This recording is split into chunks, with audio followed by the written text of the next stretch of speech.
বন্ধুরা আমি হলাম এনি। আমি যেখানে থাকি সেখানে পানি সোনার চেয়ে অনেক দামি। আরে ওয়েটার, তুমি এটা কি করতেছো?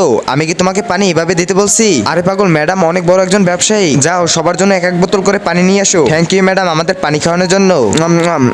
পানি খেয়ে তো অনেক মজাই পেলাম। বন্ধুরা, তাদের এভাবে পানি খাওয়া দেখে আমার অনেক পিপাসা লাগে। তার জন্য আমি অনেক দৌড়তে থাকি আর আমার শরীরে ঘাম বের করে নেই। আর তখনই আরে আজকে আমার বার্থডে, আজকে আমার চা খেয়ে দিন কাটাতে হবে। বন্ধুরা, এই লোকটির আজকে বার্থডে, সে বার্থডের দিনে আজকে চা পান করতেছে। এই নো বন্ধু, তুমি এখান থেকে পানি খাও। কি সত্যি? হ্যাঁ, আজকে তোমার বার্থডে, তাই তোমাকে ইউনিক কিছু খেতে হবে। তারপর থেকে ধীরে ধীরে আমরা দুজন অনেক ভালো বন্ধু হয়ে যাই। কিন্তু হঠাৎ একদিন এই নাও এনি, তোমার কাজের ফাইলগুলো চলে এসেছে। আরে মাহমুদ, আমি তো ফ্রিতে পানি বেচার লটারি পেয়ে গেছি। দয়া করো আমি যেন কাজটা পেয়ে যাই। ওয়াও, কত সুন্দর পানির নল, এখান থেকে পানি খেলে তো অনেক মজাই হবে। আর তখনই হঠাৎ করে এখানে মাহমুদ চলে আসে। আর সে যাকে এক গ্লাস পানি পান করাবে সে সারা জীবনের জন্য তার স্ত্রী হয়ে যাবে। এই নাও এনি, তুমি এই পানি গ্লাস খেয়ে ফেলো। আরে মাহমুদ, তোমার বাবা তো আমার কথা বলছে, কিন্তু আমি পানি খাওয়াবো এনিকে। তারপর বন্ধুরা, যখনই আমি পানি পান করতে যাই, আরে এনি উঠো, তোমার কি হয়েছে?